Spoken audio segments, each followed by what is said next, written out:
Thank you. Well, you've heard of TED Talks. Now it's time for TEDxKC. Speakers come to town to give their talks, including Scott Hamilton, of course, known for figure skating. Everybody's such a big fan around here, but you're really here to talk about something much more serious, right?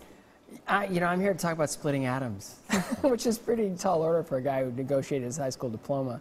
No, I'm involved in the cancer community pretty heavily through my Scott Cares Foundation, and I've gotten involved in an emerging technology called proton therapy, which is another way of treating cancer, a much more precise way and less toxic way of treating cancer. So they asked if I'd come in and talk about that. So, taking something that's relatively complex and trying, there's no other way for me to communicate it than in really lay terms.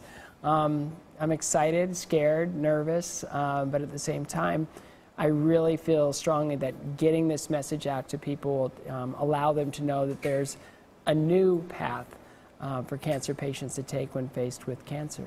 You know, so many cancer patients that I've spoken with have talked about understanding everything when that is going on, the treatments. You almost need somebody who knows the science.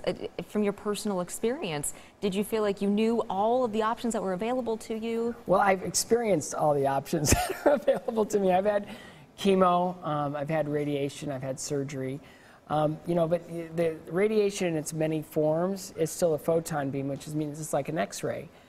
It'll treat the cancer, but it'll go through the cancer into healthy tissue. And then there's collateral damage, and it's not the best. It's been the best option we've had up to this point, and it's saved a lot of lives. But if there's a more precise way to do it, that would be proton therapy. So, having been there, done that. I've got all the T-shirts, the cancer experience. I've had brain tumors, cancer. I have a unique collection of life-threatening illness. It's just easy for me to talk about it because I come from a place where I've experienced not only as losing a parent to cancer, but also experiencing many forms of this disease myself. How long have you been in remission? I got through the testicular cancer in '97, brain tumor in 2004, recurrence in 2010, so now I'm still going in for all my scanning to make sure that the little critter doesn't come back.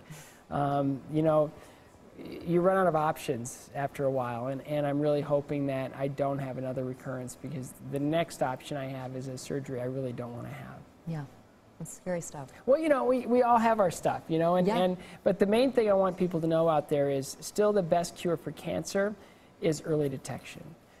To really be vigilant, really be in touch with what your health is all about, so if a cancer is developing, you can nip it in the bud. The last thing you want to do is have to deal with a cancer that's stage 3 or stage 4, because then they have to go kind of full Monty into it. And severe treatment. Yeah. It's a challenging treatment. It knocks you down pretty good, but again, we can all be vigilant. All of us can be vigilant, and still that's the best cure for cancer. Thank you for coming here. Oh, my pleasure. I'm excited about tomorrow at Kauffman Center. I can't wait to see it. Yes, it'll be a fabulous place. Tickets still available for that. You see it's tomorrow at 5:30 at Kauffman Center for the Performing Arts, and the watch party. You can hang out too. Thank you so much for being here. Great to be back in Kansas City. I love this town. Welcome. Thank you.